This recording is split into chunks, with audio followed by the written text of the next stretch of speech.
It starts with the belief that you can do this. It starts with the belief that you can grow and that you can progress.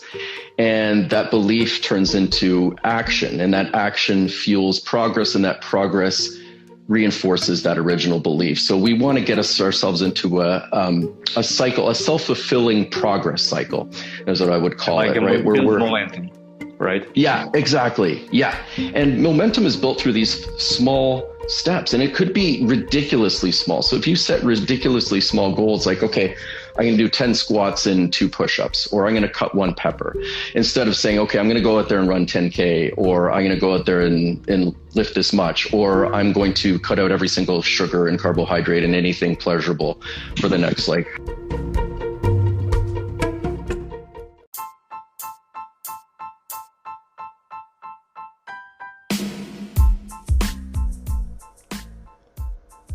Welcome to my podcast. My name is Daniel and I help you understand nutrition and how to easily apply it in your life, make better eating choices and how to stick with them so you can improve your performance, change your body composition and become your fittest.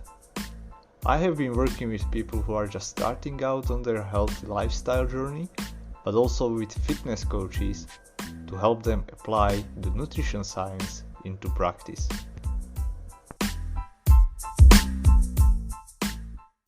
So, hello, Mike. Thank you for joining me today, because I'm really excited to have you on, because you are about like mindset and mindset for fat loss. And this is something that I find to be exciting. And I've been following you for a few years, actually, on Instagram. I have listened to you on several podcasts. And as I wrote to you, it's really exciting to see people like you putting forward like what really is important there, and not like some bullshit advice, right? So, well, thank you. I appreciate that. Very, very kind words, and I appreciate your stuff as well. I've been following you as well, so thank you. And we're definitely on the same page with a lot of things. There's a lot of cohesion there, so that I'm excited to do this. It's as I said, I'm a Instagram live virgin. I've never done this before, so but this is cool. I appreciate you inviting me on. Yeah, so tell us, like, you have like, you know, your Instagram profile, like fat loss coach who is mindset centered. So what does it mean?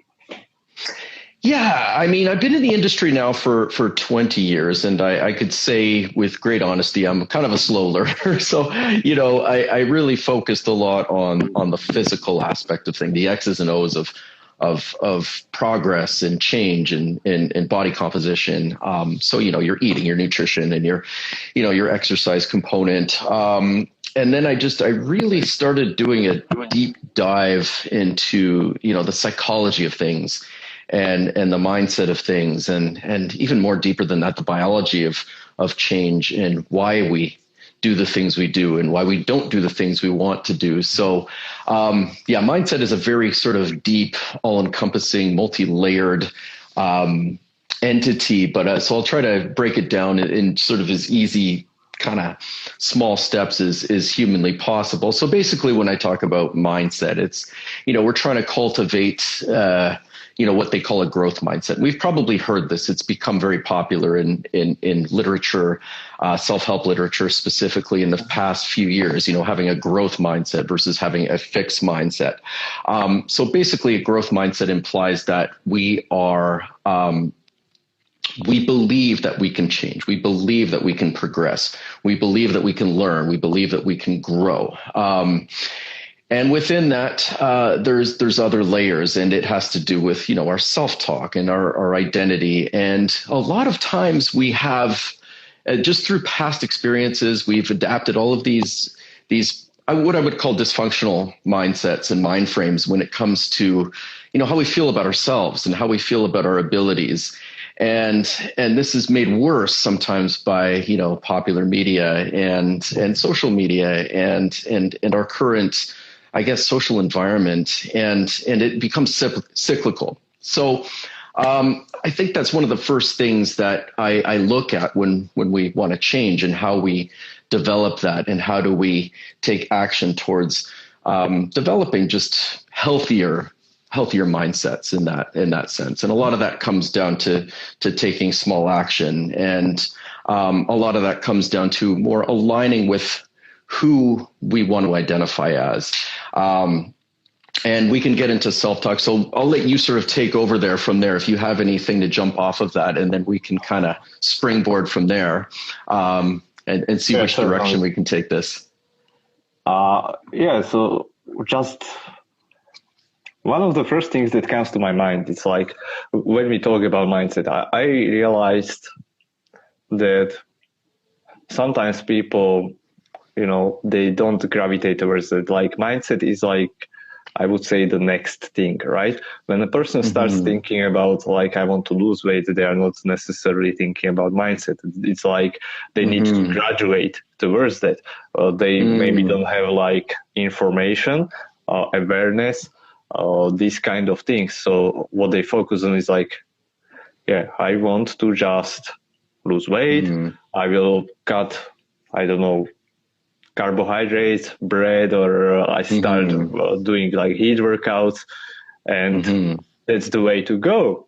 And maybe they even start to do that in the better, the better way, or they have problems even starting that. They just keep being stuck in like, I will do that. I might to do that. So maybe let's talk about like why that is, or how can that person move forward if they are just talking about like, I will start, I want to start. And I think this is also important nowadays or at this time of the year, because there is a holiday coming. Yes. And a lot of people are, I will start after the holiday. And I believe they have the best intentions. I know that some people have like a lot of things to do.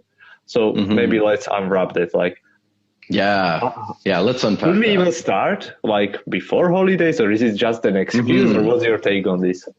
Yeah, no, for sure. So here we are. I mean, December 8th, and this is when things start to go a little bit downhill. This is when we our mind starts to go a little bit in that direction of, oh, you know what? I'm going to take my foot off the gas pedal. There's lots of social things going on. There's a lot of like low level stress of trying to get everything done, and I'm sort of going through that internally right now, thinking, oh my gosh, I got less than 2 weeks to go. So we're in a special time of year for that sort of thing. But to your first thing, let's go more universal here. Let's go wider. Let's zoom out, and we'll just say, okay, somebody that wants to take action. And from what you just said, to summarize, basically we sort of go to the X's and O's of the nutrition. We're like, okay, we're going to cut this out. We're going to add this. And we focus on those physical entities of body composition. So if we attach a mindset frame to that, now I will first start off by saying that, we don't have to have a certain mindset to get started. In fact, taking action does more for cultivating a better mindset than trying to think your way into action, if that makes sense, right? So I think a lot of it is about taking small actions first, and then sort of the mind kind of wires itself to that. Because we live in a world, like we have a brain that's wired for survival, and we live in a world of abundance. So there's that disconnect of, we are wired to seek pleasure and avoid pain. And we have an environment of food and an environment that keeps us sitting down that is very, very conducive to that. We have entertainment and indulgence 24/7 at our disposal. And that's at odds with what our brain and body actually need. So a lot of mindset has to do with, okay, who do we want to identify as? Instead of even looking at goals, okay, how do we want to live our lives? What's important to us at a deepest level? What is our deepest why? And if we go there, and if we start to identify as somebody that strives to be healthy, that wants our bodies to be healthier, our minds to be healthier, it becomes more of an alignment than it does a force or coercion into this, lifestyle, transitioning to this lifestyle. So what I would say to that is, starting small is huge as well. I think we want to take this on full on. We take that giant step, we take that giant leap, and we go from a certain mindset and a certain lifestyle to, okay, all of a sudden we're going to eat clean. We're going to do this. And we take too big a leap. And that is a recipe for falling off and repeatedly falling off too. And so we have this cyclical up and down thing. And we're going to see this time of year more than anything else, because the next few weeks is probably going to be full of indulgences, followed by January 1st when we wake up going, okay, this is new me. This is going to definitely be different from 2018 and 2017 and 2014 and 2013. And instead of going into these patterns, it's like, okay, you know what? We're going to reframe this a little bit. We're going to dump it on its head, and we're going to say, okay, it starts with the belief that you can do this. It starts with the belief that you can grow and that you can progress. And that belief turns into action, and that action fuels progress, and that progress reinforces that original belief. So we want to get ourselves into a cycle, a self-fulfilling progress cycle, is what I would call it, right? Where we're momentum. Right? Yeah, exactly. Yeah.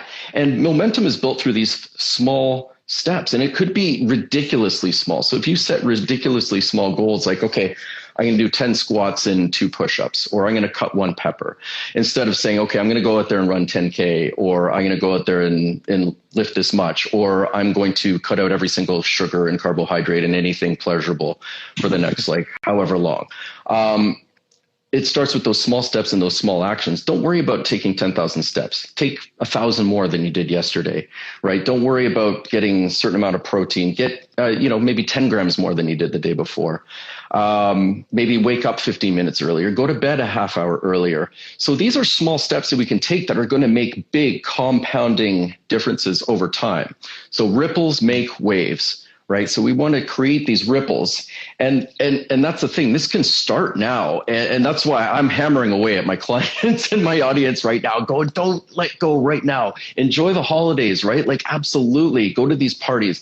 We haven't been social, a lot of us, in like 2 years. This is the first. I get it, man. Like, that's, enjoy yourself.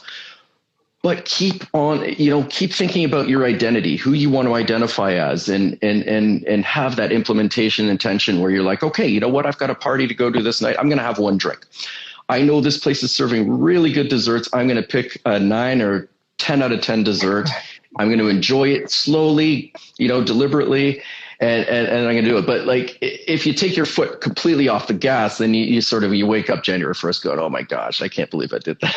Right. So you want to wake up January 1st going, hey, I enjoyed myself. That was awesome. I saw family. I saw friends. I had some delicious food. And you know what? I kept to my workouts mostly. I nailed, so, I drank water, and just, you stuck to those small, manageable habits while you were able to enjoy some deliciousness of the season. So yeah, right. Hopefully that covered some of the bases you were hoping to there, but.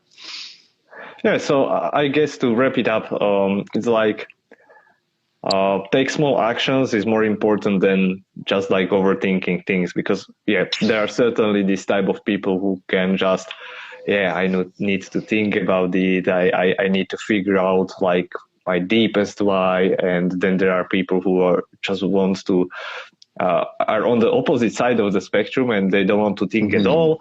And they just want to take action without thinking anything. Yeah.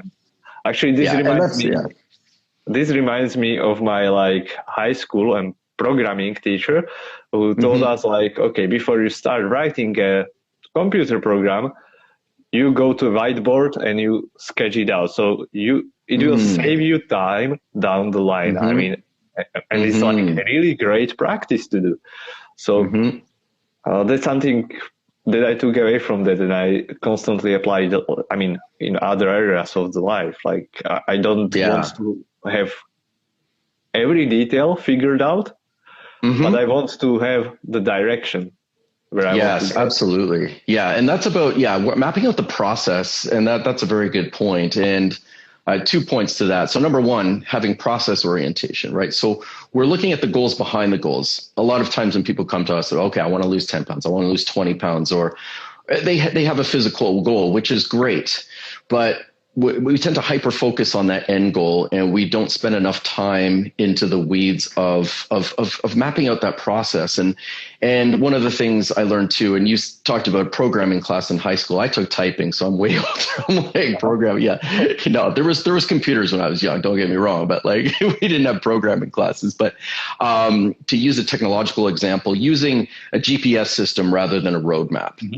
I heard that analogy once, and it really spoke to me because a roadmap, that might be a roadmap from like 2002. Okay. This road doesn't exist anymore. There's a bridge here now.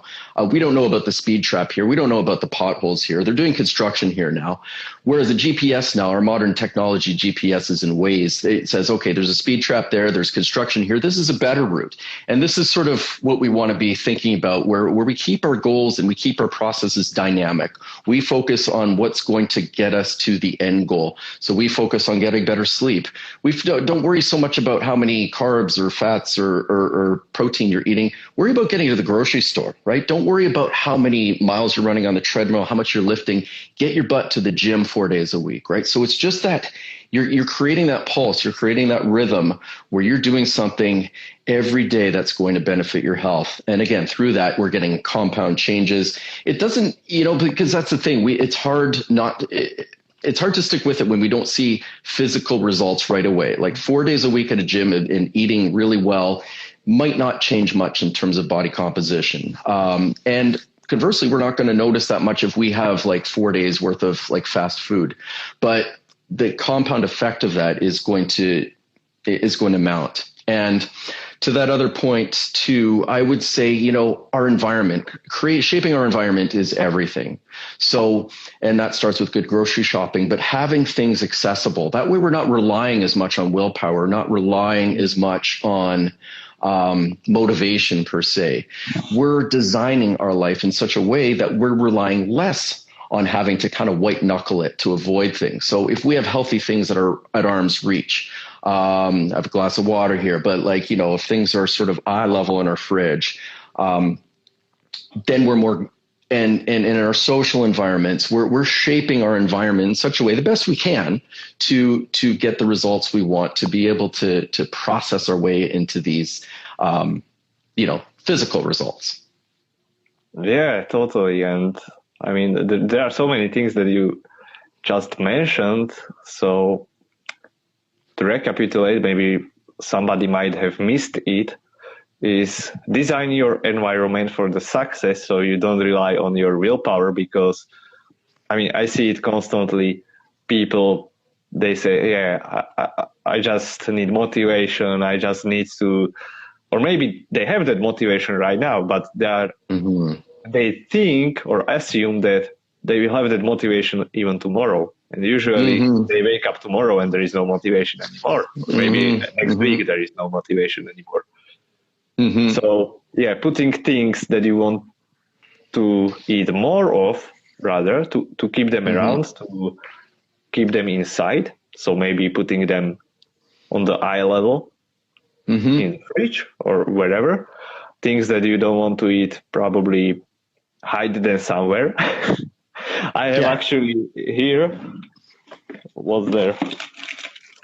I have some bars and they are from, I think, 2016 or something. Perfect. You lose your teeth on those. That's good.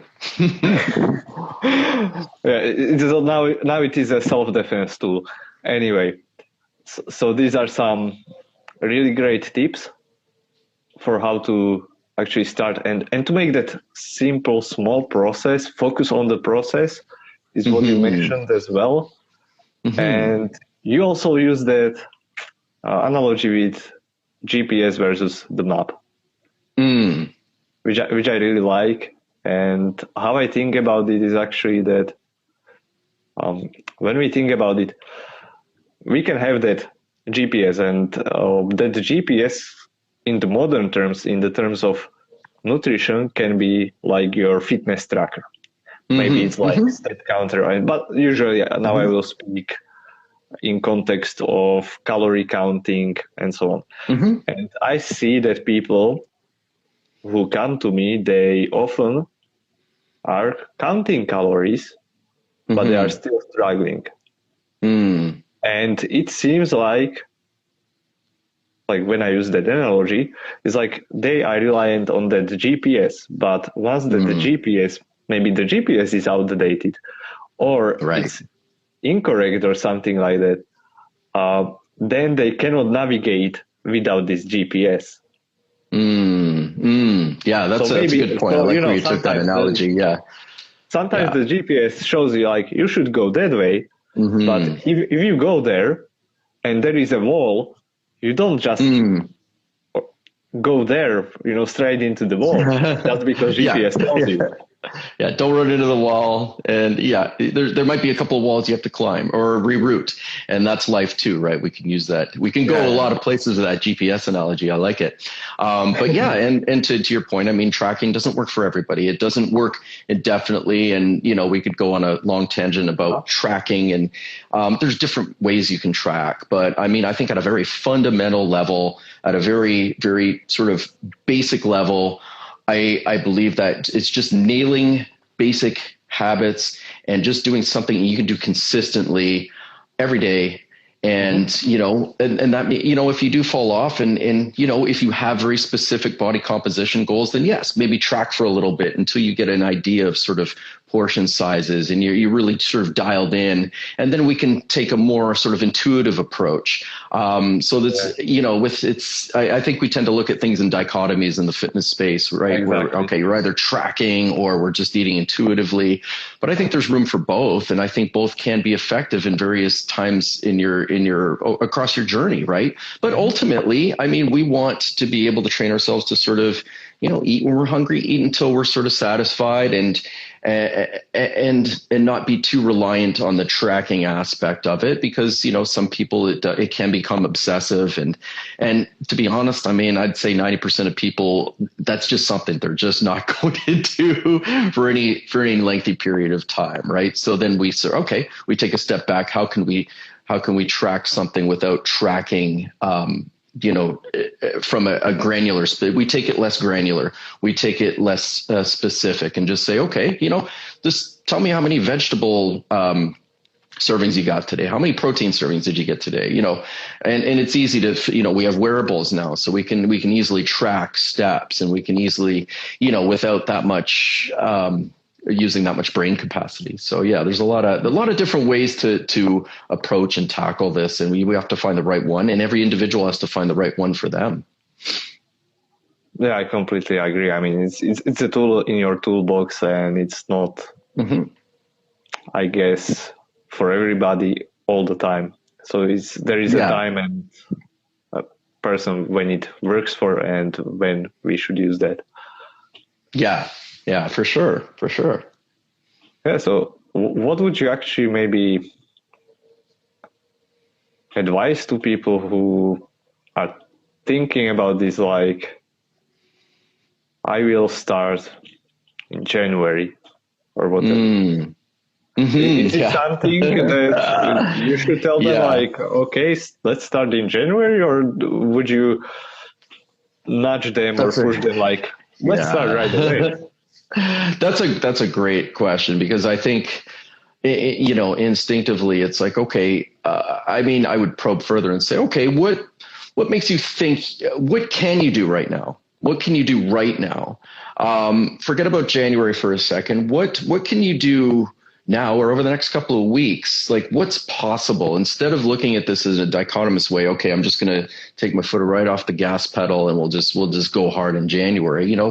What do you think's possible? It may not, you may not have as much time, energy, resources to dedicate to it, but what can you do? And I think if we look at it from that frame, then, they start to think, okay, yeah, well, I guess maybe there are things I can do. And that sort of helps people detach from this all or nothing, this dichotomous thinking pattern, and just say, okay, and it gets them to sort of get in tune with their values a little bit more, saying, okay, okay, you've got some holiday parties, some Christmas parties coming up. Yeah, it's going to be a very rich food environment. Yeah, there's going to be temptation everywhere. You're going to have parties, people to see, but what can you do within that to, I guess, not go overboard, or I guess lessen the damage. So it might just be sort of holding pattern. And then, okay, can we take those habits and just run with them a little bit further in when come January, right? So that you're kind of ramping up, you're establishing some habits, and then you hit the ground running a little bit in January rather than feeling like, okay, I'm starting from scratch. Mm-hmm. Yeah, and I see actually that same kind of thinking pattern in people, like specifically when I speak with athletes, like maybe I have now injury or whatever, so I cannot exercise. So if I cannot exercise, I don't even think about what I eat, which makes, in my mind, it doesn't make any sense. Like if you cannot exercise, I mean, you have all the space and even more time and energy to use to educate yourself, to start building your habits, or work on that more, right? But they are like, no, when I start, I want to start exercising and nutrition and everything at the same time, and it's like kind of perfectionistic, idealistic plans. But for sure. Like you said, during the holiday, it doesn't mean that you need to go like full throttle, like 100%. You scale it down, and you focus on what can you do right now, guys. What can you do right now? So that's that, I guess. So what do you actually think what would you advise people to do, like if they are just starting, if they are or what do you see being like this low-hanging fruit for people? I like that. I like that. And low-hanging fruit is everything, right? So what you would call sort of a low barrier of entry stuff. And this is stuff that can be done, regardless of what's going on in your life right now. And the analogy I like to use is, when the earthquake's happening, okay, find that stable ground among the chaos. And, the next few weeks, especially, is chaos. So low hanging fruit is just like putting your shoes on, going for a walk, even if that walk is 10 minutes, doing some rows or doing a few squats, even though that can take like a minute. Just going to the fridge, grab an apple, or you're going to be out for like 5 hours. Just get a healthy snack from your fridge and go. Okay, plot out your day. Know what's happening in the next, like, don't even worry about the next day. Worry about the next like 4 or 5 hours, and say, okay, you know what? I got a tiny bit of a break there. I know I have to do some Christmas shopping, but I'll go to the grocery store and pick up some healthy snacks instead of going to, the fast food place here. So I think just small things like that can really help keep you afloat, especially during a busy time like now. So those are things you can accomplish. Like, your progress is going to be in the next 5 minutes. So what you can do and what your next step is. So I think always thinking about and creating this mental switch almost where you're thinking, okay, what's my next move? How can I make an improvement in the next hour? Where are my spots? Where can I go from here? So, I think just make it ridiculously simple. And I think we're too much under the impression that if we don't give this Herculean effort, we're not going to change or grow. But, there's so much more to change and growth than the actual physical, body composition frame of that. Yeah, certainly. And I love that you mentioned this like really small, tiny habits, like 5-minute action, and like think what you can do in the next 5 minutes as opposed to in the next, not even day. And this reminds me of like one idea that I got. I don't remember which book it was, but it was like, if you want to probably start doing something and you are struggling with it, you are fighting with starting with it. So for example, you want to build an exercise habit, or maybe go for a 10-kilometer run, right? So don't think about these 10 kilometers. Maybe go for a 1 minute run. So you put that goal 1 minute, and then once you finish that 1 minute, it builds that momentum, and you are much more likely to do the next and next and next, and then you realize you have finished 10 kilometers, but first you had to do your first minute. Or Exactly. That's right. Yeah. That's it. Even the best sucked at first, right? That's the thing too. Like, it's these professional athletes, they weren't always amazing at that thing, or people that have achieved a lot of goals, they weren't necessarily amazing. You see so many stories about people that have tapped the gym habits. Like they were super weak when they started, and it took time, like it took effort, but nobody went into the gym for the first time and bench pressed 200 pounds or squatted 400 pounds. Right. And if that's not your goal, that's okay too. But that's the thing. I think, we take on too much too soon and not realizing that, these compounding habits are really going to pay dividends. So there is certainly this kind of disassociation from I'm here, I want to get there. And people tend to forget what's in between, right? I'm just starting and there is professional athletes. So if I want to get 5%, 1% better, I need to do the same thing as that pro athlete. I think we get too much into that, watching what, the professionals are doing. And I hate to say it, I'm going to turn into no fun Mike, the good times ruiner here. But I have to tell people in a gentle way, but stop dreaming about that optimal physique. Stop dreaming about that. It's okay to have goals, and it's actually even okay to have ambitious goals.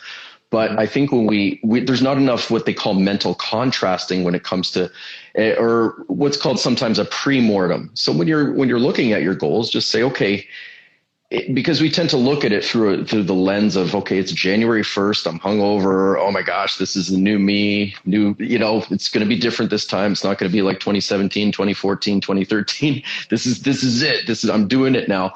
But we have to be able to see these obstacles as well. So we have to have some gravity with the levity, if that makes sense, and just say, okay, here's where my obstacles might be. Here's what I bumped into last time.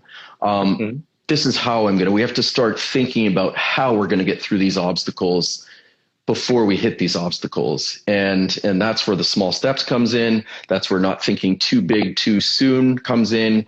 That's where, small basic habits comes in. And just, it's not sexy, and people don't want to, they'd rather go on a cleanse or something like that. But, if we skip those steps, if we don't pay attention to those steps, if we're going to continuously ignore them, then, it'd be foolish for us to expect a different result.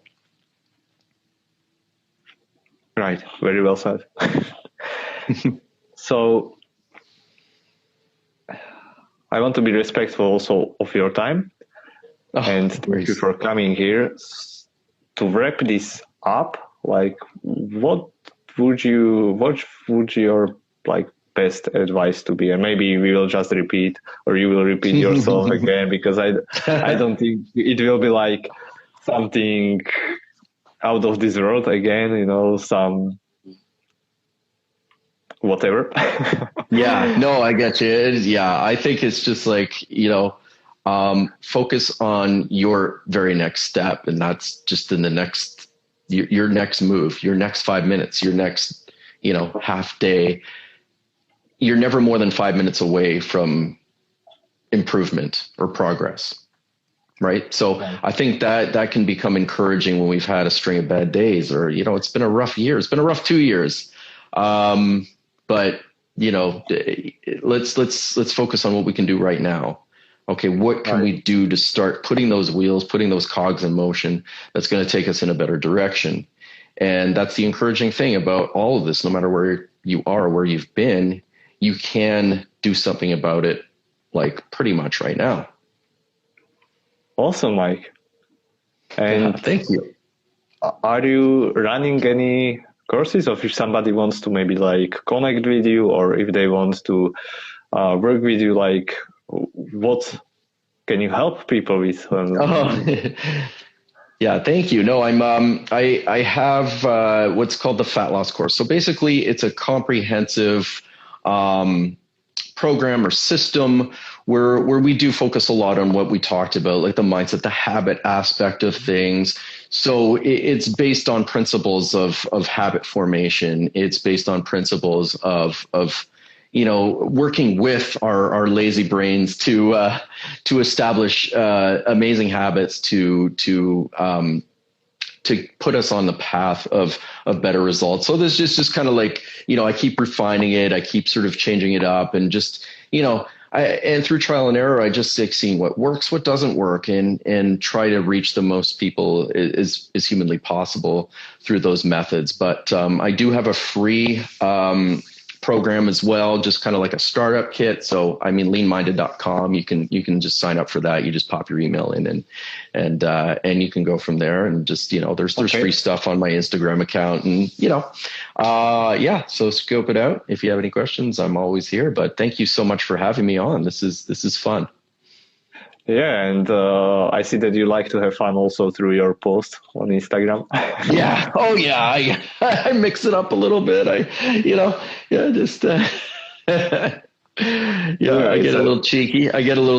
I love my industry, but I don't take it too seriously, and I poke fun at it, and myself included, right? So it's fun. I enjoy it.